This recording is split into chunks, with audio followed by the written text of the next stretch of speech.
Have you ever noticed how easy it is to slip into habits that feel harmless, but quietly chip away at your health over time? Maybe it's skipping breakfast because you're just not hungry in the mornings, or brushing off a nagging ache. Because, well, isn't that just part of getting older?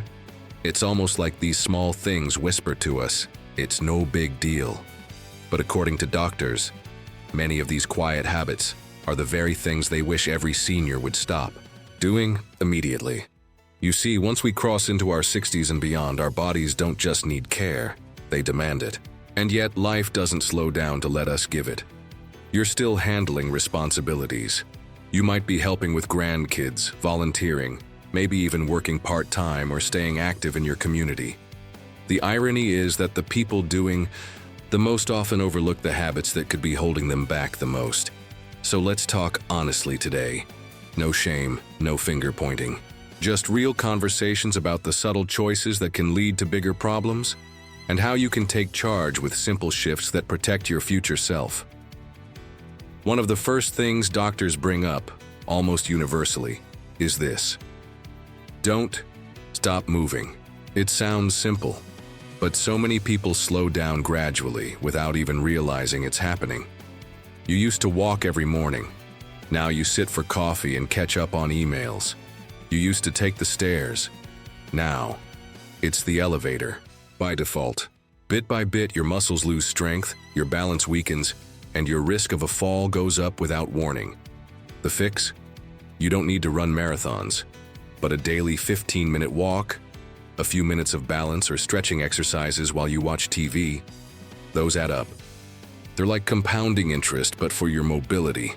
Another big one, doctors talk about it all the time, is underestimating how hydration impacts everything. Yes, everything. Energy, digestion, memory, even your risk of urinary infections or dizziness. The problem? As we age, our sense of thirst naturally declines. So if you're waiting until you're thirsty to drink water, you're already behind. Try this instead. Fill a small glass of water each hour and keep it somewhere visible, like beside your reading chair or on the kitchen counter. Don't wait to feel thirsty. Drink it anyway. Your future self will thank you for the clear thinking, the easier mornings, and the stable blood pressure that come from being consistently hydrated. Let's pause here for a moment, not because we're done, but because this is where real change starts.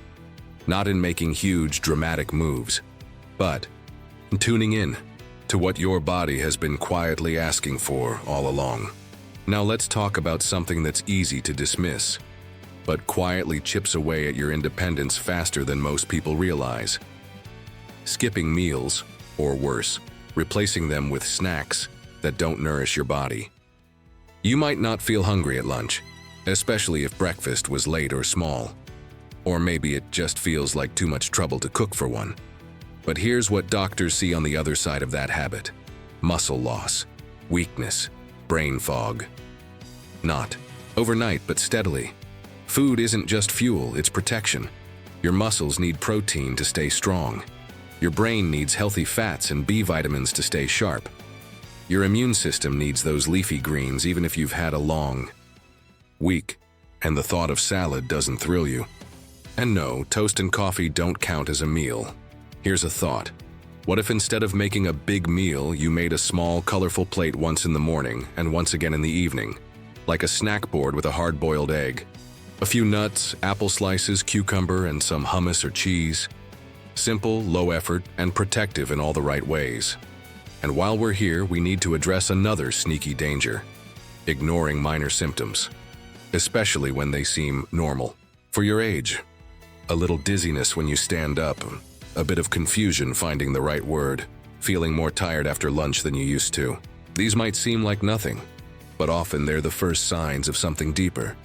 Dehydration, low blood pressure, vitamin deficiencies, early warning signs of cognitive decline. One of the top regrets doctors share is how often these early clues go unspoken until they're too loud to ignore. Please, if your body's whispering, let your doctor know. You don't need to sound alarm bells. Just be honest about what you're noticing. You deserve answers. You deserve support. Now, I know this one may be tough to hear, but we have to talk about over-medicating. It happens more often than you think. One prescription leads to another, then another to fix the side effects of the first. And before you know it, you've got a shelf full of pills, and you're not sure which ones even help anymore.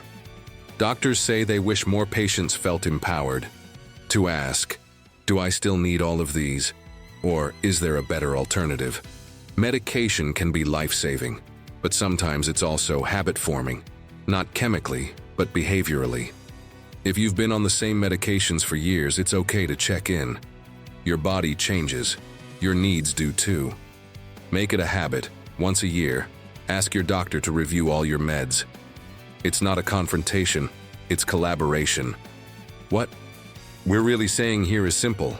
Awareness is power. Power to change what needs changing. Power to protect your mobility, your memory, your independence, and your joy. It's not about being perfect. It's about being present enough to notice what could quietly go wrong before it does. Let's breathe together for a second. Deep. Breath in and out. You've already taken the most important step. You're listening, you're showing up for yourself. And that's where the shift begins. Let's sit with something personal for a moment. Have you ever caught yourself saying, I don't want to bother anyone? Maybe it's when you need help lifting something heavy. Or when you're trying to remember how that new TV remote works.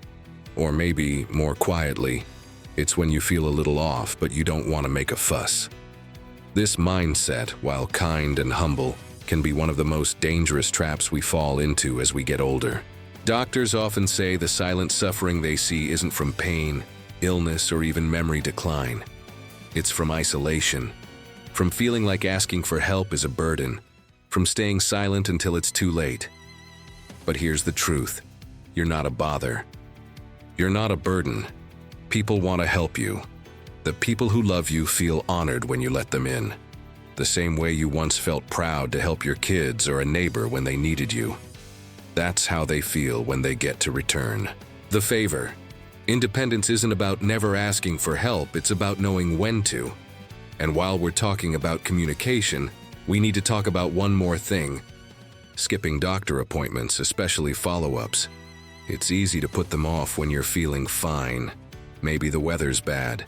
Maybe you think, I'll just wait until something feels wrong.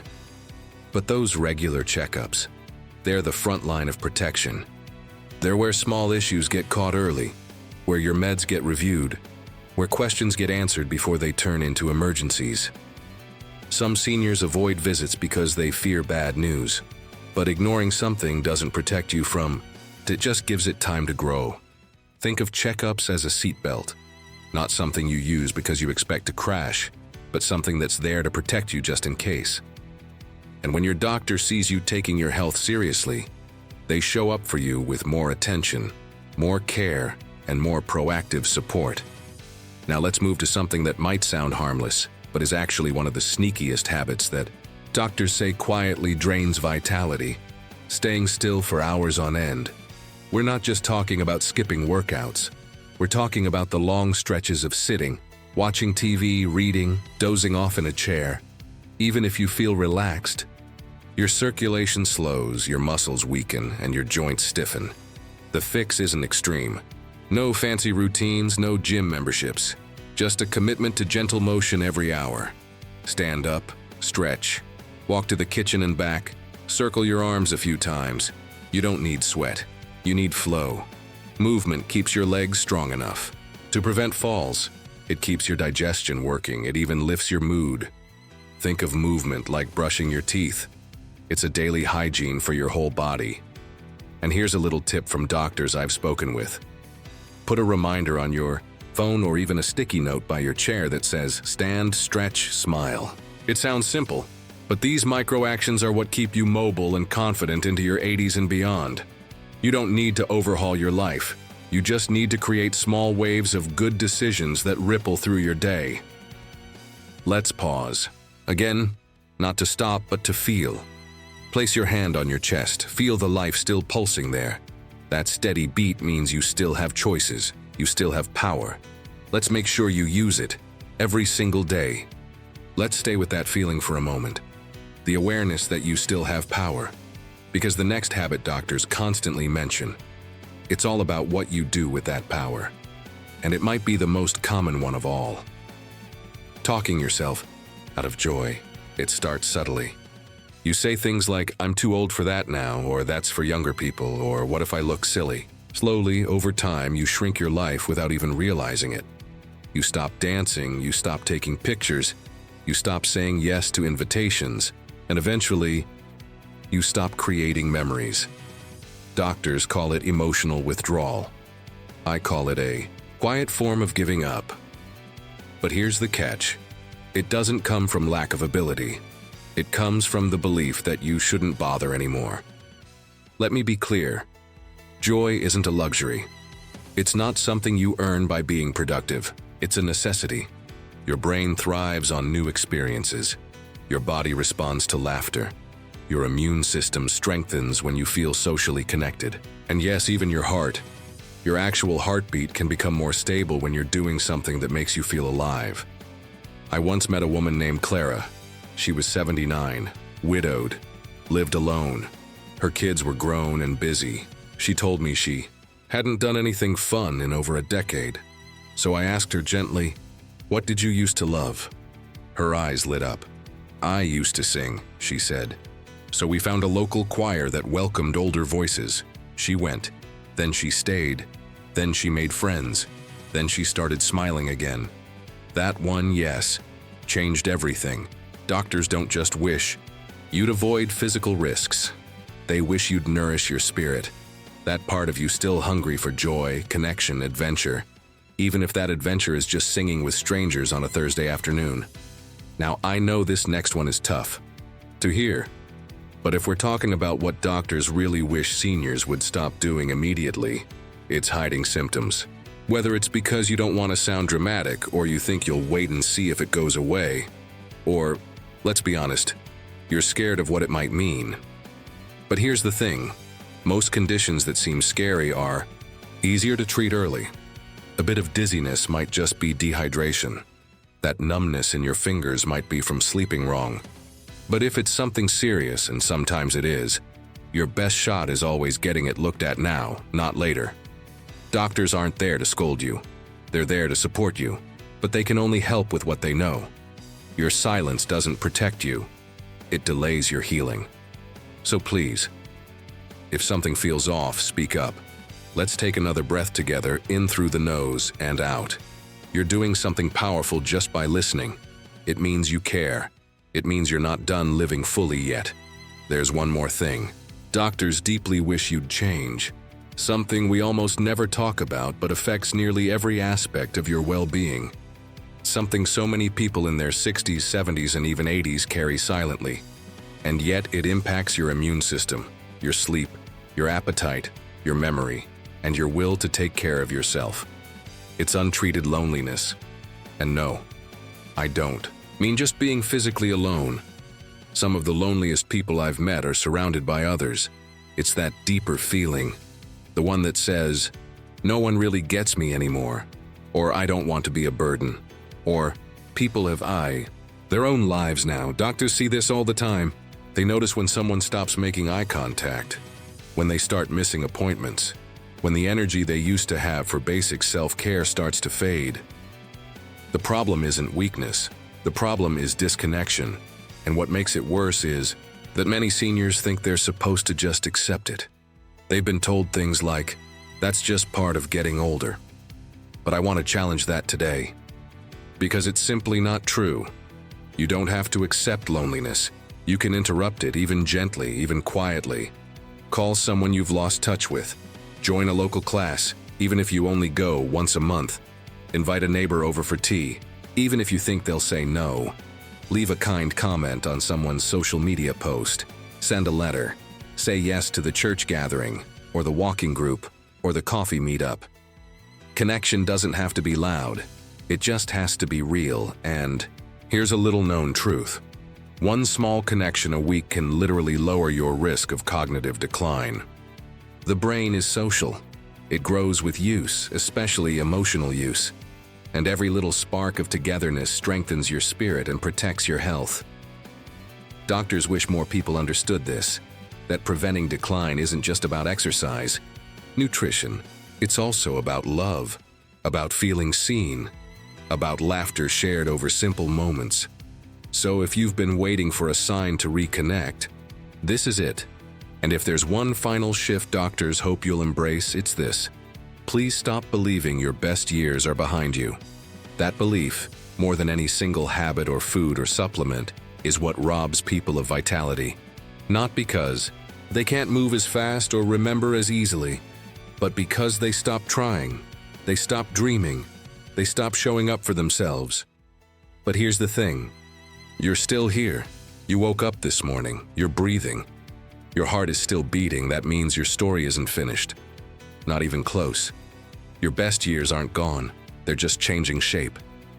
They might be quieter, slower, more intentional, but they can also be deeper, richer, and more meaningful. If you stop dimming your own light just because the world isn't looking, something amazing happens. You start glowing from the inside. So let this be your reminder. Midlife and Beyond isn't a chapter that's winding down. It's the one where you finally get to write for yourself. Let's take this moment to honor that. You've learned, you've grown, you've endured, and now, you get to choose what the next decade feels like. If this video helped you, even just a little, share it with someone you care about. Leave a comment below so others know they're not alone.